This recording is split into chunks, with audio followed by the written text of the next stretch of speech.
Al, first of all, it feels like my bones are even soaked. I don't know if I'll ever be dry again. The rain just keeps coming down. Let's take a look over here. We're at Lake Vernon, and it's 4 feet above pool stage. You can't even see the shoreline. You can't even see the dock over there, completely submerged. And the spillway, as you can hear, just absolutely gushing with water, and all of that water has to go somewhere. Well, it flows into Anacoco Lake, and some folks down there are already feeling the impact. Dale, the meeting starts at 5:30. People are already starting to make their way in. Some have signs. And since local community leaders learned that the future of Hodges Gardens State Park could be at stake because of budget cuts, they've been advocating to keep it open. And joining me now is the mayor of Manny, Ken Freeman, who organized tonight's public meeting to get the word out. Can you kind of explain the importance of this park to the local economy? And some interesting things we've seen here today. A lot of young voters voting for the first time, even some senior citizens who have never voted in a presidential election casting their ballots. We also we were told that there were 2 hospital patients who came with their spouses with their wristbands and everything.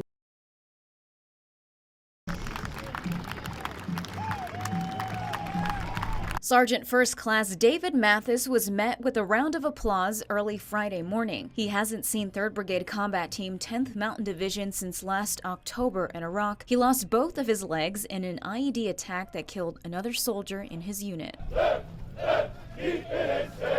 But today he stands tall, leading the Patriots in a brigade run. What's remarkable is he was on his feet after the injury within 75 days, and this is the 264-day mark. Running beside him is Brigade Commander Colonel Brian Sullivan, who says it's a humbling image that captures the epitome of a soldier. Just faced horrific injury, dealt with incredible adversity, and just continued to climb, and serves as an example for us all of just how to be resilient, how to continue to lead, and be ready for the next challenge. But Sergeant First Class Mathis isn't alone on his road to recovery. He rejoins the brigade on the last stretch to finish strong, running a total of a mile 8 months after his injury. I think it's part of the healing process. I'm not sure we can ever get complete closure when something like this happens, but it helps recontextualize it, but also to inspire other soldiers within the brigade combat team. What I'll be thinking about today is I still haven't given enough, and I got to give a lot more. In the end, there are no words.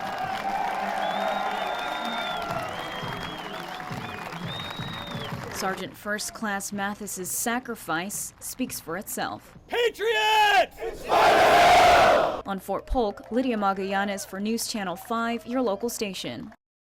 On October 1st, 2017, in Iraq, Staff Sergeant Daniel Fricke of 2nd Battalion, 2nd Infantry Regiment joined other soldiers in Fort Polk's 3rd Brigade Combat Team 10th Mountain Division as a last-minute addition to a convoy headed to another base. So I ran and grabbed a quick bag, and threw it in the truck and jumped in, and we took off. The ride lasted a couple hours. Staff Sergeant Fricke says they were less than 2 miles from their destination when the vehicle in front of him struck an improvised explosive device. I didn't feel it too much, just heard it. That was kind of where it all went wrong. It disabled the engine. It went through the motor, and there was oil all over the ground, and the truck was not going to move. It blew out one of the tires. Staff Sergeant Fricke says the driver, 20-year-old Specialist Alexander Missildine, was unresponsive. So I immediately started cutting his seatbelt off, pull him out. As soon as I got him out of the vehicle, pulled his body armor off to check for his injuries, and that was when me and the medic started performing first aid on him. The passenger, Sergeant First Class David Mathis, was also wounded. The soldiers worked frantically to stabilize the casualties and get them to the base where a helicopter would evacuate them. The 3 of us that dealt with the casualties the most, it wasn't the first time we'd seen something along those lines. Everything that I've been trained in, it was just do your job, go through the motions, make sure that you bring this guy home. Later that day, the soldiers learned that Specialist Missildine had died. Every time you're in an incident like that, you're always going to wonder if maybe you didn't do something. You want to blame yourself because you know you were there. We were informed that there was nothing we could have done. Staff Sergeant Fricke had also injured his back, carrying the casualties, both more than 6 feet tall and nearly 200 pounds each. He spent about 3 months recovering, eager to get back to his soldiers. I want to be the one that's around if something does happen. And so his motivation to get back to it. Next fight was getting back into it, and then the next fight was completing the mission and getting home. Specialist Missildines passenger survived, and for their actions, Staff Sergeant Fricke and the 2 soldiers in his vehicle were awarded Army Commendation Medals for valor and service under combat conditions. The word's not what matters. Knowing that one of the soldiers went home to his family, that's what matters to me. 8 months after the attack, they would see the soldier for the first time in June. The sight of Sergeant First Class Mathis running with the brigade on prosthetic legs was a memorable moment. He's broken through that barrier, and he's moved on with his life and trying to better himself. And so very inspiring to see someone push themselves that hard to achieve their goals. Staff Sergeant Fricke didn't expect to be on that convoy a year ago in Iraq, but it made all the difference to the Mathis family. When he told his wife that we were the ones that brought him home, and that impacted me more than anything, just her reaction and how he felt about it. No one wakes up in the morning and wants to see something like that. But when it happens, and God forbid it does, but when it happens, you sacrifice something. That's what being a soldier to me is stepping up and making that ultimate sacrifice for your country. Thursday, Tobias Williams sharing new information about what happened the night of Captain Jonathan Ellis's death, explaining to the jury that he never came forward with what he claims is a full story because he didn't trust law enforcement and wanted to protect his family.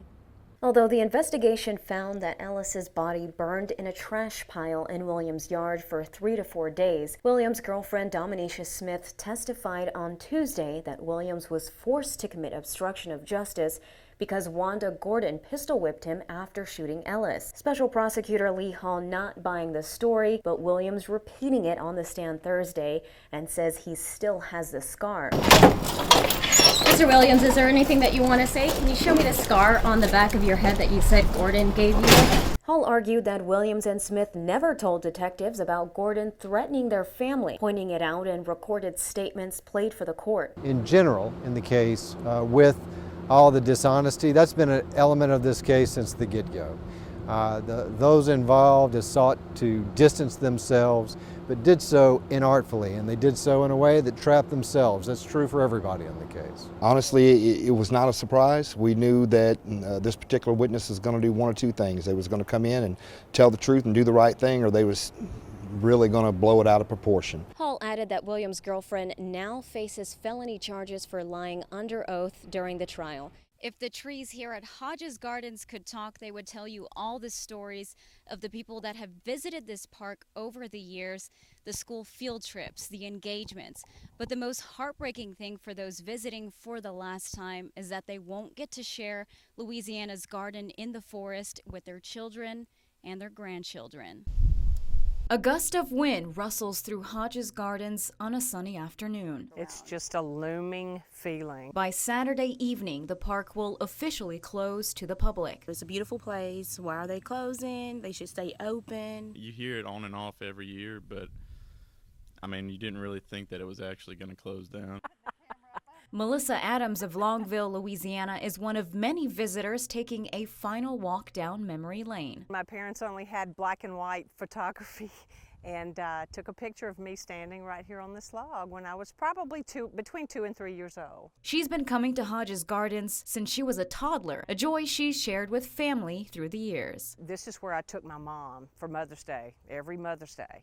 And it was where I brought my children after I had them for Mother's Day. And we would picnic and walk through the gardens. It was just a fun time. And then later when I got married, my husband and I camped here. Becca and Mason Anderson of Florine got engaged at Hodges Flag Island 2 years ago. The couple enjoys their last picnic at what Becca calls their place. It's pretty sad. I was thinking about that earlier, that like we won't be able to bring our children here and everything. This has been like a really important part of my childhood. For homecoming and prom and everything, like everybody would come here to take pictures in front of all the pretty plants. Growing up in Jamaica, one of Romeo Thompson's boyhood dreams was to become a soldier. He joined the United States Army in his 30s after spending a few years in the country and recently retired in August. Thompson was assigned to Fort Polk in 2006 and fell in love with the area. The warmth of the people in the community, it was different. It was just like when I was growing up back in Jamaica, where everybody was respectable. They said thank you. yes ma'am, yes sir, southern charm that I never knew about. You have here curry chicken.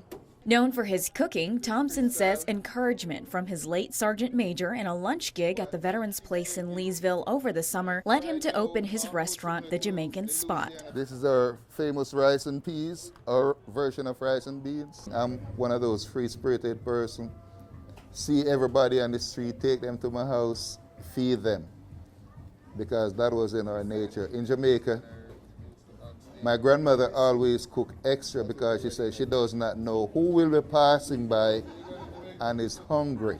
But it's more than Caribbean cuisine. The new restaurant owner says his doors will always be open to the community. Give people who needs a job, if it's even to come and wash dishes for a day, something that they can do and they feel satisfied. I want to bring smile on people's faces. We make belly bust here. In Leesville, Lydia Magallanes for News Channel 5, your local station.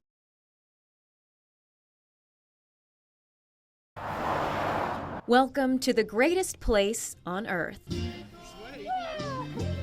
The Louisiana Lions Camp is tucked behind some railroad tracks in Anacoco off of Highway 171 in Vernon Parish. For at least 2 decades, this has been the summer place for Louisiana children with special needs, diabetes, and pulmonary disorders. There are no limits at Lions Camp. Kids get to run and play and take a dip in the pool, and they're singing and dancing. A lot of it. Lions Camp provides an encouraging environment where everyone is loved and praised. I found a girl. Camper Patrick Parker was born with microphthalmia, a developmental eye disorder. He runs track at Leesville High School, plays piano and guitar. God gives us these things for a reason, really. What do you think that reason is? I think my purpose is to show other people with other disabilities that they can do anything they want. Just put your mind to it. Like how I play guitar.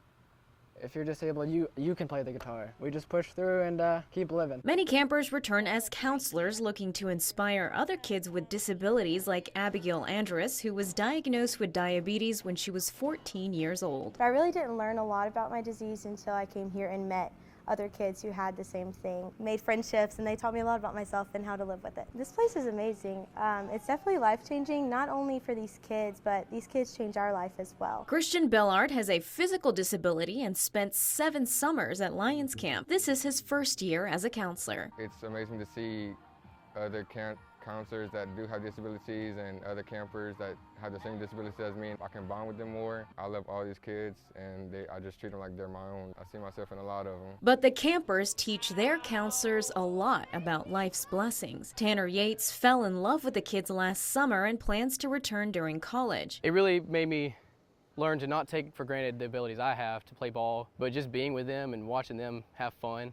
That really just keeps you pushing through the day. Seeing all these people come out and do it with me and just have a blast like this, it just really shows how great the world really is. Program director Matt Melliton says it's all about showing kindness to one another. A lot of times our counselors come here and they've never helped someone shower or they've never helped someone use the restroom, and daily things that we take for granted. It's taught me to not be afraid to get down on one knee and serve others. And the goal is to take that kindness beyond Lions Camp. There's no greater disability in society than the inability to see a person as more. The world is a very negative place, and some positivity in it always helps.